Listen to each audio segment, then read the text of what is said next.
స్పీకర్గా ఎన్నికైన అయ్యన్న పాత్రుడు గారికి నా హృదయపూర్వక శుభాకాంక్షలు. అయ్యన్న పాత్రుడు గారు అంటే అందరి పాత్రుడు, ఎప్పుడూ ప్రజల గురించే ఆలోచించే వ్యక్తి. అధికారంలో ఉన్న ప్రతిపక్షంలో ఉన్న ప్రజల సమస్యలు ఎట్లా పరిష్కరించాలని ఆలోచించే వ్యక్తి అయ్యన్న పాత్రుడు గారు. అయ్యన్న పాత్రుడు గారు అంటే ఒక పోరాటం, ఒక పౌరుషం. ఇప్పుడే పవనన్న అన్నట్టు క్షణికావేశం కూడా ఉండేది, ఇప్పుడు ఇంకా అవకాశం లేకుండా పోయింది.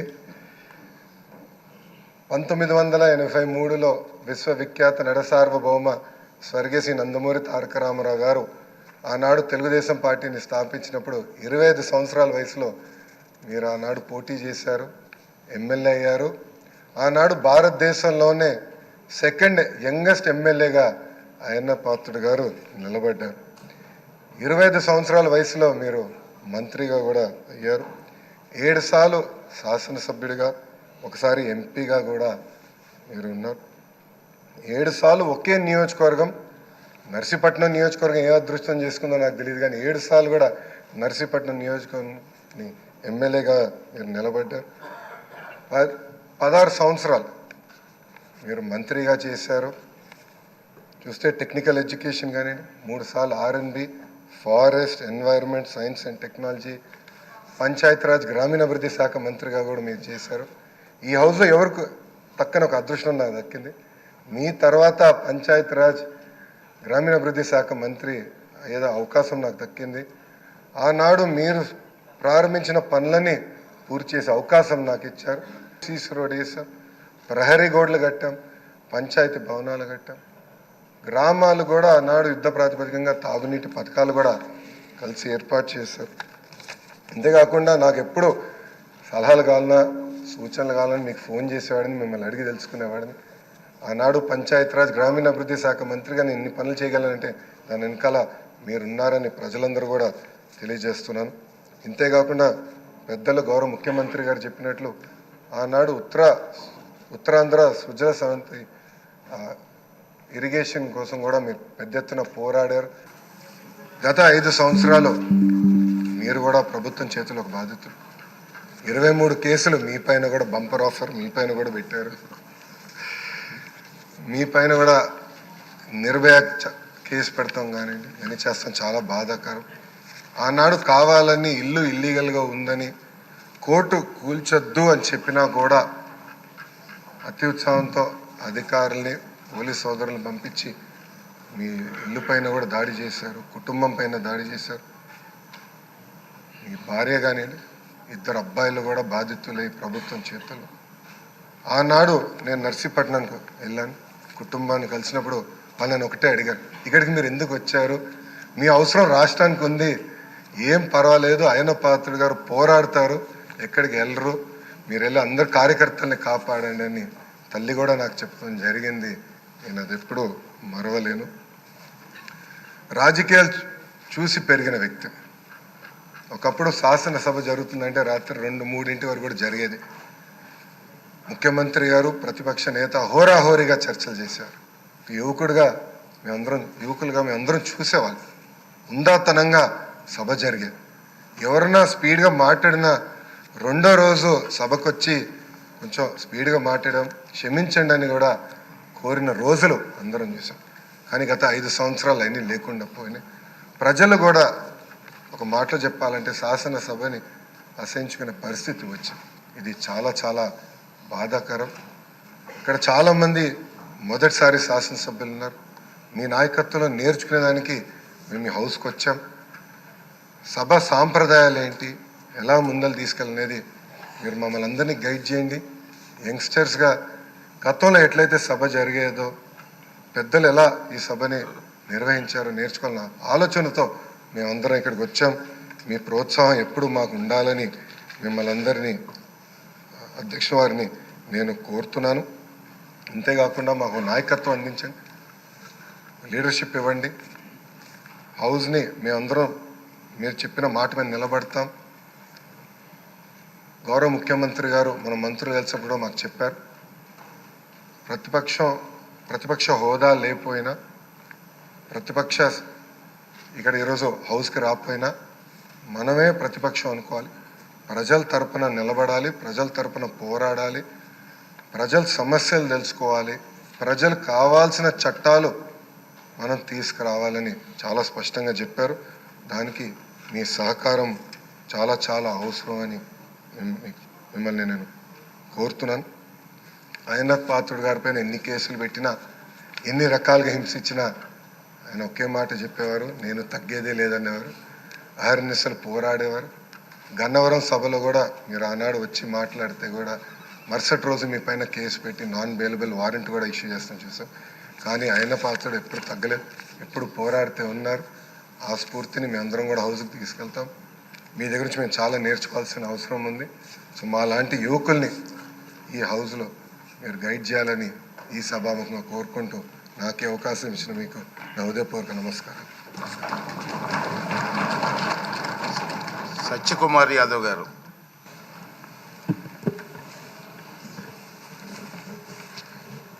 సుదీర్ఘ రాజకీయ నేపథ్యంలో అనేక ప్రజా పోరాటాలు చేస్తూ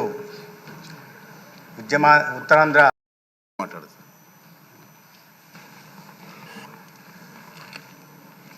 అధ్యక్ష, 16వ శాసనసభకి శాసనసభాపతిగా, అందులో మా ఉత్తరాంధ్ర జిల్లాల నుంచి 5వ శాసనసభాపతిగా ఎన్నికైనందుకు తెలుగు ప్రజల తరపున, ముఖ్యంగా ఉత్తరాంధ్ర ప్రజల తరపున, తెలుగుదేశం పార్టీ తరపున హృదయపూర్వకంగా మీకు అభినందనలు తెలియజేస్తున్నాను. స్వాతంత్రం వచ్చిన తర్వాత 37 సంవత్సరాలు కొన్ని వర్గాలకే పరిపాలన పరిమితమైనటువంటి సందర్భంలో 1982వ సంవత్సరంలో విశ్వవిఖ్యాత నట సార్వభౌములు నందమూరి తారక రామారావు గారు తెలుగుదేశం పార్టీ స్థాపించారు. స్థాపించిన రోజే ఈ పార్టీ బడుగు బలహీన వర్గాల పార్టీ, అందులో బలహీన వర్గాల పునాదులపైన పుట్టిన పార్టీ అని చెప్పి ప్రకటించడమే కాకుండా డే 1 నుంచి బలహీన వర్గాలకి ఆ అవకాశాన్ని ఇచ్చిన విషయం ఒక్కసారి గుర్తు చేస్తున్నాను.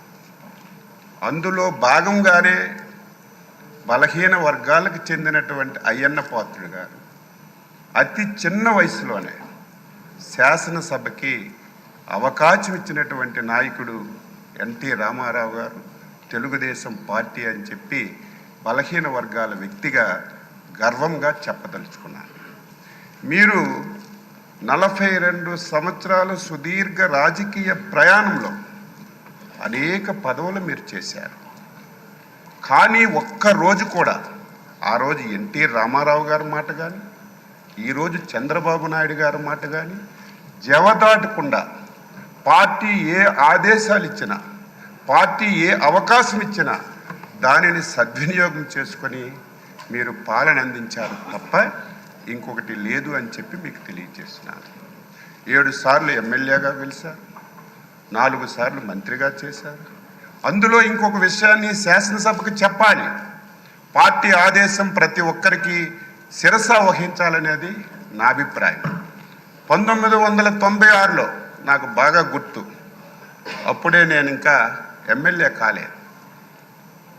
మన నాయకుడు చంద్రబాబు నాయుడు గారు ముఖ్యమంత్రిగా బాధ్యతలు స్వీకరించిన తర్వాత మొట్టమొదటిసారి పార్లమెంట్కి ఎన్నికలు వచ్చాయి.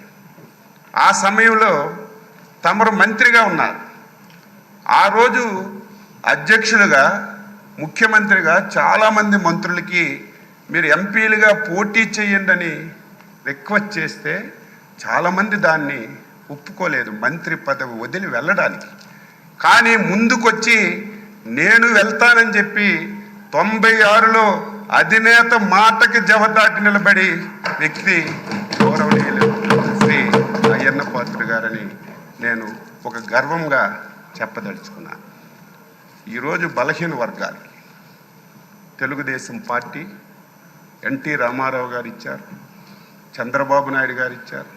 ఈరోజు ఎన్డీఏ పార్ట్నర్స్తో సహా ఆ విధానాన్ని కొనసాగిస్తున్నారు. ఈరోజు మీకు శాసనసభాపతిగా ఎన్నుకోవడం ఇది ఒక చరిత్ర. ఈరోజు నిన్నటి వరకు ఓట్ల గురించి, రాజకీయం గురించి, నా ఎస్సీలు, నా బీసీలు, నా మైనారిటీలు అని ఓకదంపుడు ఉపన్యాసాలు ఇచ్చినటువంటి కొన్ని పార్టీలు, కొంతమంది వ్యక్తులు, ఆ పార్టీ పేరు చెప్తే మనకే నష్టం, ఆ వ్యక్తుల పేర్లు చెప్తే మనకే నష్టం.